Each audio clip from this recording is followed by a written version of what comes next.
nature has decided it would be there, and animals don't come and ruffle our feathers. They don't come and eat our food in our garden. You know why? I don't know.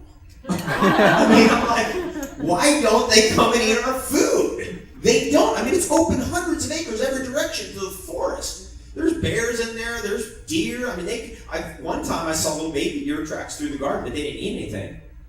This is interesting because nature decided that the garden would be there. That's my best guess. Because we're in a forest. And every now and then in certain forested areas, there's open spots. And those are the natural spots where you can put your garden and everything would work. When we got out of our forested environment, like when we mowed down all the trees, that's when we got into trouble. And that's when we started to battle and war with each other because it wasn't enough. There wasn't enough for all of us. And when you get back to forest, it's like, oh, there's plenty. We don't need anything. So these are good things to be thinking about. And these economic crises that are occurring right now are educating us about what's valuable and what's important. And whoa, what an education. Because you get suddenly stripped down. You're like, whoa, I don't have anything anymore. Or I might not have anything. It could all be taken away. What's valuable? Isn't that fascinating? And what it's doing is the economy will bounce back, everything will go back. But ultimately, in the type of system that we're in, which is money as debt system, which is Andrew Jackson, the great president of the United States, was the last president that said, no, we're not going to take these bankers, get out. And now we take bankers, what do you mean? What do they have to do with anything? We don't even know. We don't even know what the scams are. We have no idea. When you have a banking interest on money system, eventually it's like musical chairs. And we'll all get up and we'll walk around. But as soon as the money tightens, we're going to jump in a seat.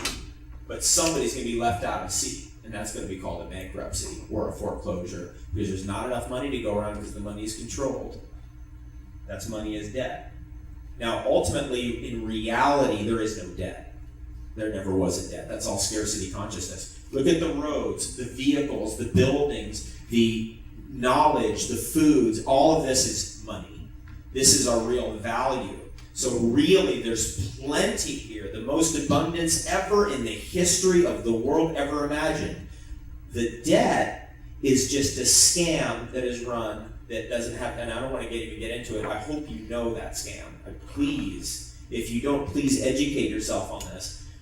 It's run by a cabal of international banking interests whose goal is to run the world from a very high seat, and everybody's under the thumb of control. You step immediately out of that system when you take your freedom into your own hands by eating food out of your backyard. You step immediately out of that system. You are free because they cannot control you because you're out of the system. You're like, oh, I can live for free. Whoa, that's powerful. And that's one of the major things I wanted to share with you when I came down here, because even in this town here, everybody's got their money in the stock market and in real estate. Woo! They're going like ups and downs right now. I mean, you can imagine the psychological turmoil going in this town right now. How do you step out of it? You just go, oh, it's just tons of stuff here. It's total abundance. Look, I mean, real abundance. Here it is, this building, those streets, the infrastructure, the roads, the telephone wires, the cell phones. It's the greatest abundance in the history of the world, and we're in the middle of it. We just don't see it. Now we can see it. What a great message right now. Thank you.